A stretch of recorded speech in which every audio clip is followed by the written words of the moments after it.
Buenas tardes a todos, espero que estén muy bien. Mi nombre es Edison Steven Carvajal Sánchez, soy docente de posprimaria en una escuela rural en Antioquia y estudiante de primer semestre de maestría en educación en la Uniminuto.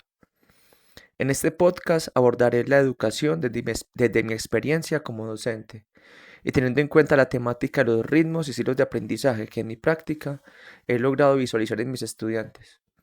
Esto implicará dar cuenta de tres temas, tales como la enseñanza, el aprendizaje y posteriormente la metacognición.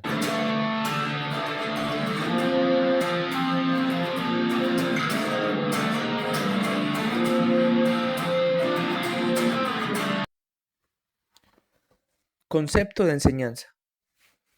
Esta no consiste en transmitir un contenido cultural a un alumno, ya que este no es una tabula rasa, sino un ser humano atravesado por discursos que circulan en su contexto sociocultural y que configuran su subjetividad. Esto significa que cuando el alumno llega al aula, ya posee unos saberes sobre el mundo en el que vive, los cuales ponen de manifiesto una serie de ideas sobre lo que él entiende por lo bueno y lo malo, lo justo y lo injusto, lo verdadero o lo falso, lo bello y lo feo, entre otros aspectos.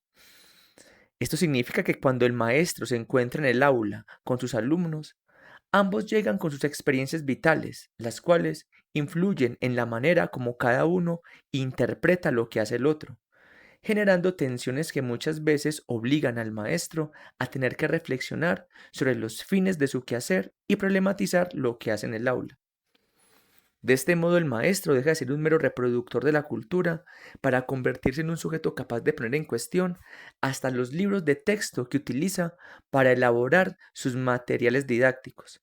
Y ello porque en dichos libros se ha hecho una selección de los contenidos culturales que pueden estar influenciadas por intereses económicos o políticos, haciendo que se visibilicen ciertos aspectos de la cultura mientras que se invisibilizan otros, haciendo que el maestro sirva inconscientemente a posturas hegemónicas interesadas con conservar el poder.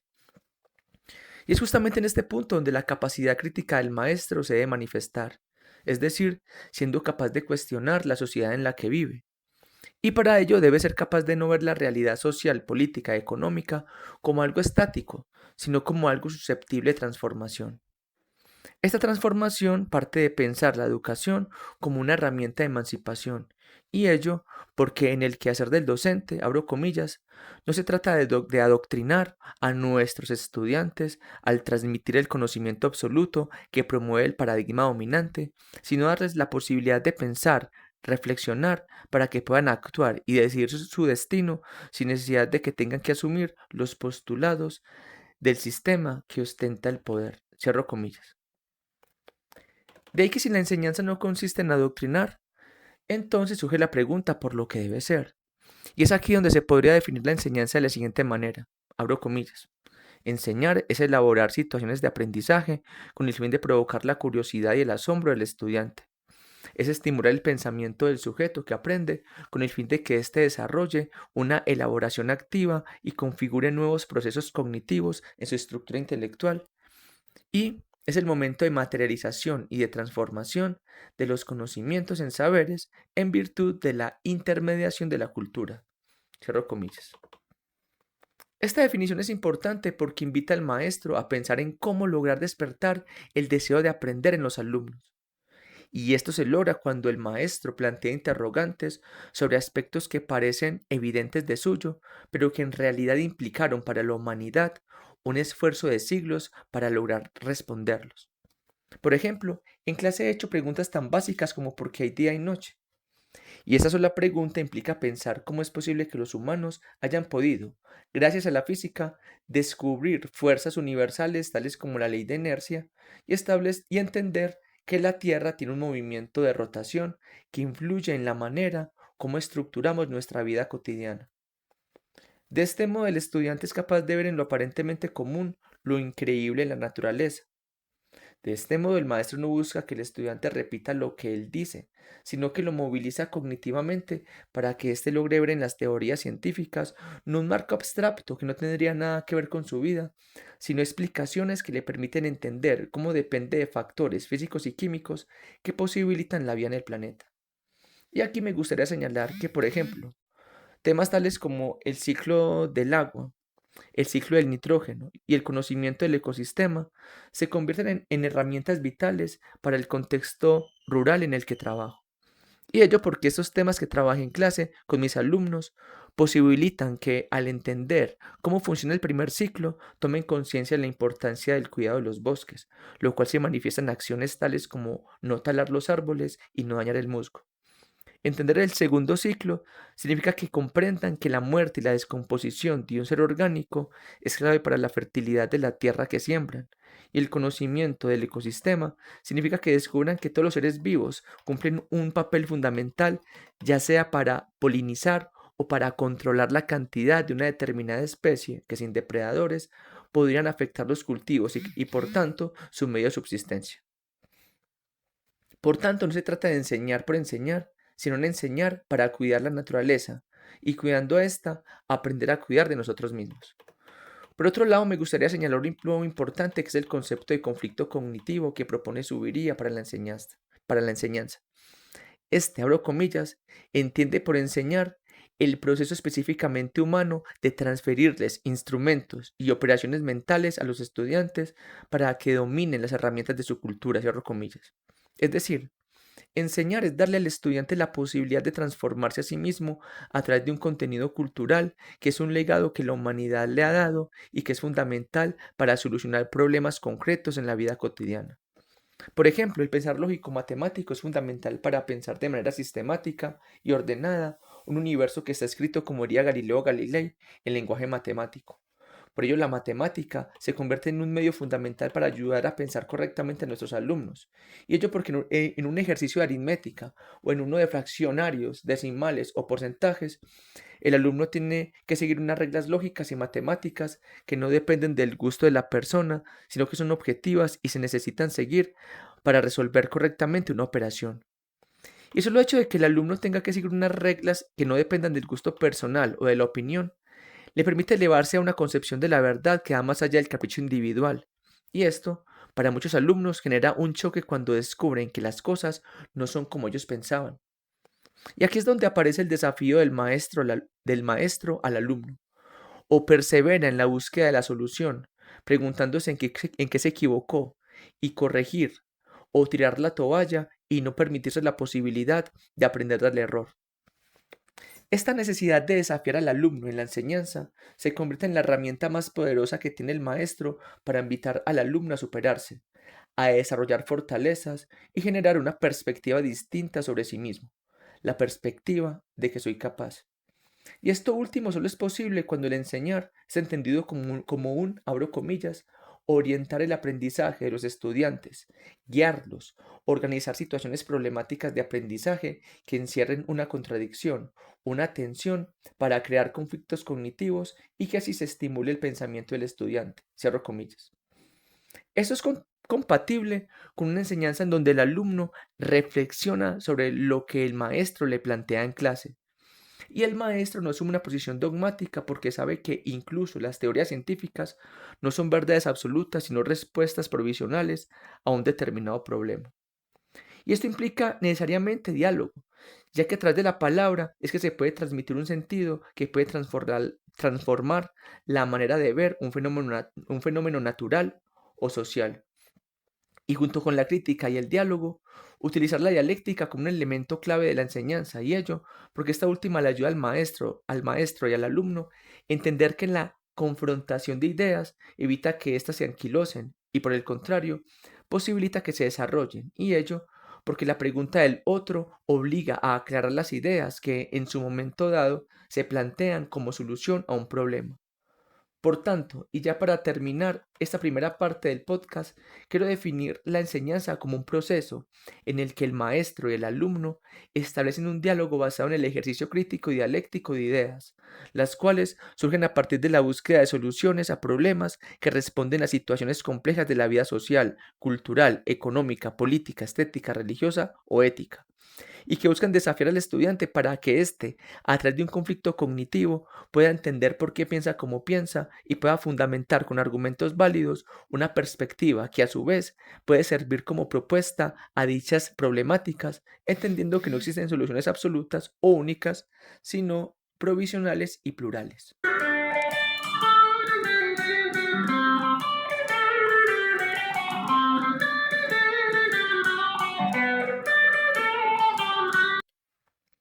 El concepto de aprendizaje.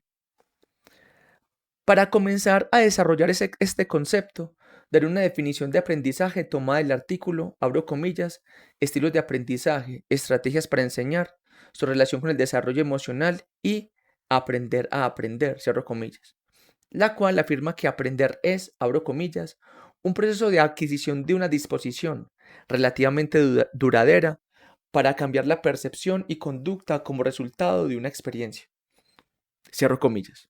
Es decir, el aprender implica transformar la manera en que un alumno ve e interpreta su realidad. Para ello, el maestro debe identificar los principios del aprendizaje que posibilitan o no dicha adquisición. Uno de dichos principios son los estilos de aprendizaje, los cuales, abro comillas, son rasgos cognitivos, afectivos y fisiológicos que sirven de indicadores de cómo los discentes perciben, interaccionan y responden a sus ambientes de aprendizaje, cierro comillas. De ahí que dependiendo de la forma como un alumno, a través de su proceso de vida, ha recibido estimulación en la infancia, ha adquirido ciertos patrones de conducta de la familia, ha introyectado determinados imaginarios de la sociedad en la que vive, influyen en la manera como encara las distintas actividades que, dentro del contexto escolar, desarrolla el docente. Eso tal vez explique por qué hay alumnos que gustan más de ciertas materias, y ello porque establecen vínculos atravesados por lo afectivo que inciden en la actitud que toman frente a un docente determinado que enseña de manera más cercana a su estilo de aprendizaje. Por ello, tener a este último en cuenta, es decir, este estilo de aprendizaje, se convierte en una herramienta clave para desarrollar un clima escolar y de aprendizaje agradable tanto para el docente como para los alumnos. Y ello porque si hay deseo o interés por aprender, es menos probable que la acción del alumno se desvíe hacia hechos de indisciplina o la realización de actividades que no tienen relación con la asignatura que está enseñando el docente. Pero, cuáles serían algunos estilos de aprendizaje? Pues bien, el activo, el pragmático, el reflexivo y el teórico son tipos de aprendizaje que implican distintas formas de procesar y asimilar la información o el conocimiento dado por el docente. Por ejemplo, un estudiante activo le gusta participar en clase, le gusta expresar sus ideas al grupo y le gusta sentir que está colaborando en la solución de un problema. Por tanto, este estudiante no se va a sentir cómodo en una clase donde el docente solo haga una exposición magistral del tema, y ello a pesar de tener interés por la asignatura, pero simplemente siente que no es tomado en cuenta por su maestro, que puede creer erróneamente que es un estudiante que no valora el esfuerzo que hace para enseñarle el tema. Y es aquí donde el maestro puede utilizar otras estrategias de aprendizaje que le ayudan al estudiante a conectar con el deseo de aprender. Un ejemplo de esto podría ser la lluvia de ideas, ya que en esta los estudiantes pueden, a través de una palabra, ir construyendo un sentido que permita ir comprendiendo una temática propuesta en clase. Ahora bien, existe otro estilo de aprendizaje y es el pragmático. Este es un estilo en donde el alumno quiere encontrar los medios que permitan solucionar un problema. Para ello busca fuentes ya sean bibliográficas o cibergráficas, que le brinden información certera y eficaz para solucionar aquello que lo desafía. Para este alumno, memorizar por memorizar o escribir por escribir en el cuaderno se convierte en algo tedioso que lo lleva a pensar que no le aporta nada para su formación. Mejor dicho, siente que pierde el tiempo, ya que para él lo más importante es sentir que va detrás, siguiendo el rastro como un detective de un problema que desea solucionar.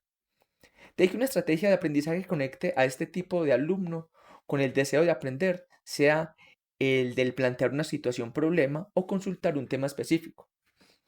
Otro estilo es el reflexivo. En este, el alumno le gusta pensar antes que hacer o antes de hacer. Es decir, se siente cómodo cuando tiene libertad para explorar en su interior y responder las preguntas desde su perspectiva propia. Y ello porque el reflexivo le gusta pensar por sí mismo, dándole gran valor a la autenticidad y a la honestidad a la hora de expresar sus ideas. Al reflexivo no le gusta el maestro que no da espacio para la construcción de una opinión personal, sino que impone una sola perspectiva sobre lo que son las cosas. Esto para el reflexivo significa coartar la libertad de pensamiento y por tanto lo asume como una imposición que merece ser resistida o rechazada. Para evitar esto, el docente debe ser más abierto a perspectivas diferentes, entender que no todos pensamos igual y que el alumno también tiene derecho a disentir frente a lo que plantea. De que una manera de ayudar a este tipo de alumno es hacer actividades que lo inviten a escribir sobre lo que piensa de algún problema planteado en clase. Por último está el teórico. Este tipo de alumno se siente cómodo con la lectura y con las exposiciones magistrales de los maestros, y ello porque quiere entender bien los conceptos para poder utilizarlos en una explicación y demostrar ante sus compañeros y el docente dominio del tema. Es bueno escribiendo y exponiendo, ya que tiene habilidades verbales que le permiten enfrentar de buena manera escenarios de discusión de temas abstractos, ya sean científicos, filosóficos, políticos, éticos o religiosos. A este tipo de alumno le gusta que el maestro le plantee actividades o estrategias de aprendizaje, tales como estudios de caso, completar frases, elaborar mapas conceptuales, realizar escritos y exposiciones. Por tanto, lo anterior nos puede ayudar a reflexionar sobre la importancia de no etiquetar a un estudiante como bueno o malo, sin entender primero cuál es su estilo de aprendizaje y qué estrategia ayuda a sacar su mayor potencial como ser humano. También implica pensar de manera más particularizada y flexible la planeación didáctica, ya que al tener en cuenta muchas diferencias de estilos de aprendizaje, el maestro podría planear actividades diferenciadas y no la misma para todos. Aunque sabemos que esto puede ser muy difícil de poner en práctica en un sistema educativo en el que cada alumno representa un ingreso económico para la institución y la conservación de la planta docente depende del número de estudiantes que tenga un colegio. Esto hace que los docentes tengan que enseñar en aulas con más de 40 alumnos, lo cual hace muy difícil dicho trabajo personalizado. Sin olvidar que las planeaciones muchas veces no tienen en cuenta dichas diferencias en los estilos de aprendizaje de los alumnos y solo aquellos que se identifiquen con la metodología didáctica de un determinado maestro podrá sacar todo su potencial, mientras que otros sentirán una eternidad la clase afectando la adquisición de conocimientos. Ahora bien, hablando concretamente de los estilos de aprendizaje que he descubierto en mis alumnos, podría decir que sus estilos son diferentes, ya que tengo alumnos más reflexivos, mientras que otros son más pragmáticos y algunos son más teóricos. Eso hace que las estrategias de aprendizaje utilizadas en clase sean realizar mapas conceptuales, realizar escritos en donde el alumno exprese su perspectiva sobre un problema planteado en clase, el análisis de películas, exposiciones y resolución de talleres. Por ejemplo, en ética trabajé el concepto de derechos humanos y al ver que el taller no era lo suficientemente motivante para lograr que los estudiantes dimensionaran la importancia del respeto a la dignidad humana, opté por combinar el texto con la película La lista de Schindler, lo cual generó una sensibilización frente al sufrimiento del otro. También he utilizado los documentales para reforzar la temática trabajada en talleres, lo cual ha ayudado a generar mayor apropiación e implicación afectiva gracias al material audiovisual. Esto, por ejemplo, lo utilicé en sociales para traer la historia política de Colombia y concretamente para reflexionar sobre los impactos de la violencia en la sociedad colombiana. Para ello he combinado documentos escritos tales como ¿Dónde está la franja amarilla de William Ospina? Con documentales como por ejemplo Colombia Vive, 25 años de resistencia y la película Los colores de la montaña, lo cual muestra que mis alumnos también tienen estilos de aprendizaje intuitivo sensitivo, y esta combinación ha permitido que los teóricos y reflexivos expongan sus ideas a través de escritos y exposiciones, mientras que los pragmáticos e intuitivos sensibles puedan expresar sus ideas a través de imágenes y descripciones de las escenas que les llamaron la atención o impactaron.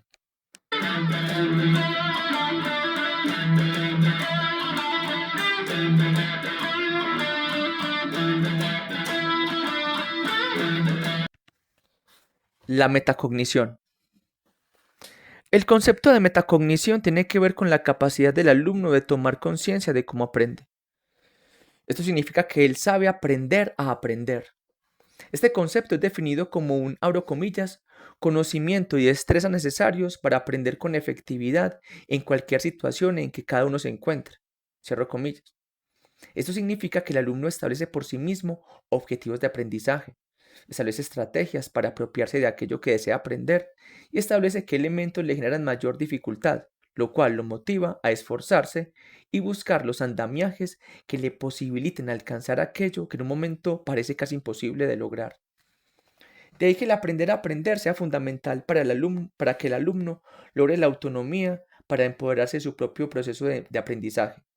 De ahí que, según Smith, el individuo que sabe aprender a aprender tenga autocontrol sobre su propio aprendizaje, es decir, no necesita que otro lo lleve hacia el conocimiento, sino que él mismo es capaz de autogestionar su proceso al reconocer los ritmos y las estrategias que le son más eficaces para aprender.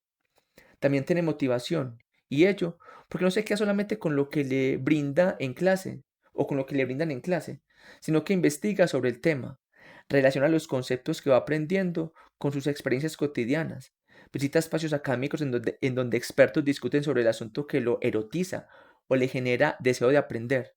En fin, es un alumno que puede incluso llegar a clase con bibliografía o con textos que el maestro no había llevado a clase por considerarlos avanzados. Es el que formula preguntas que obliga al maestro a investigar a mayor profundidad sobre el tema o que es capaz de mirar desde una perspectiva alternativa lo presentado en clase. Y ello porque no aprende por una nota, sino por el deseo genuino de aprender sobre aquello que lo apasiona.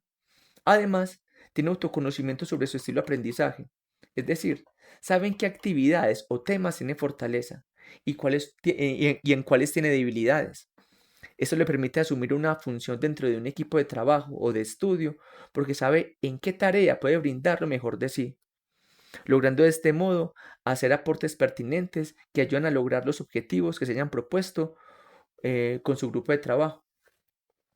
Esto lo hace valioso y necesario, logrando de este modo tener una visión alta de sí mismo, en la medida en que ha logrado desarrollar fortalezas y sabe cómo utilizarlas en el momento en que las necesita. Por último, tiene empatía, es decir, no busca utilizar el conocimiento para humillar o hacer sentir mal a los demás. Sabe que una respuesta a una pregunta abre la posibilidad a una pregunta aún más compleja que aquella, y por tanto aplica el principio socrático de solo sé que nada sé. Y ello porque tiene la humildad suficiente para reconocer que aún no sabe todo sobre aquello que investiga, y que en esa búsqueda también está sujeto a cometer errores, lo cual hace necesario estar abierto a la retroalimentación de los demás compañeros o maestros. Por ello, el aprender a aprender es un concepto que va más allá de lo meramente cognitivo, ya que atraviesa el deseo, las relaciones humanas, el autoestima, la sensación de sentirse valorado y de valorar a los otros, aspectos claves en lo emocional y lo social. Y en este punto me gustaría compartir experiencias en mi práctica docente, que si bien no son ejemplos fieles de lo que implica el aprender a aprender, sí se acerca a lo que este concepto plantea.